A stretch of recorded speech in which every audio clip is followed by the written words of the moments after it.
Bonjour à tous, bienvenue à Lost TV pour un nouveau salon de Brigitte. Alors un petit complément d'information sur les travaux que l'on doit faire chez soi, faut-il ou pas déclarer?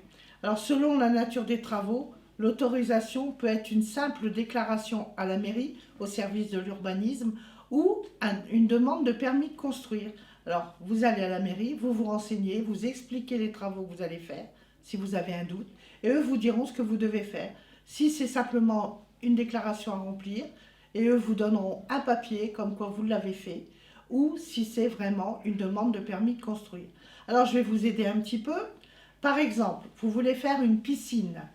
Alors il faut faire une déclaration préalable si la surface est comprise entre 10 et 100 mètres carrés et qu'elle n'est pas couverte. Par contre, s'il y a une couverture qui dépasse 1,80 m, il faut un permis de construire.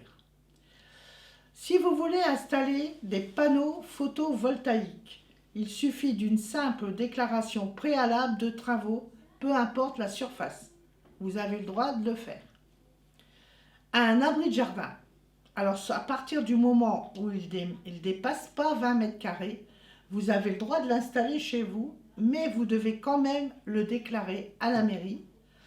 Par contre, s'il fait plus de 20 mètres carrés, vous devez demander un permis de construire, même si c'est un abri de jardin en bois ou en plastique que vous posez vous-même. Une véranda maintenant. Une véranda peut être, considérée comme une extension de la maison. Donc il faudra d'abord vous renseigner, car si elle fait moins de 40 mètres carrés, vous devrez la déclarer, bien entendu, à la mairie, au service de l'urbanisme, puisque plus tard, elle va faire partie de la taille de votre maison et elle rentrera peut-être aussi en considération dans vos impôts fonciers qui viendront derrière. Si elle fait plus de 40 mètres carrés, cette véranda, vous êtes obligé de demander un permis de construire. Là, vous n'avez pas le choix. Simplement changer la couleur de la façade. Qu'est-ce que je dois faire? Normalement, vous devez quand même déclarer les travaux à la mairie. Vous allez dire, si, vous êtes obligé. Mais attention, ça dépend où vous habitez. Parce que si vous avez le malheur d'habiter un quartier historique, un quartier qui est reconnu par les bâtiments de France, sachez que vous n'avez pas le droit de changer la couleur. Vous devez garder cette couleur. Si vous avez une façade peinte en bleu, il y a une raison. Et vous pourrez demander tout ce que vous voulez, on vous le refusera tout le temps. Le ravalement de façade, simplement un dépôt de déclaration à la mairie suffira, à condition seulement, si le bâtiment est classé en zone classée ou protégée, il faut demander l'autorisation des bâtiments de France. Changer les fenêtres, c'est un dépôt de déclaration simplement. Alors si vous le faites faire par une société, souvent c'est la société qui va le faire à votre place. Aménager les combles, c'est à l'intérieur de chez vous, vous n'avez rien à faire. Par contre, si vous dites « je vais rehausser mes combles », à partir du moment où vous allez bouger la taille de votre maison, là c'est un permis de construire qu'il faudra demander.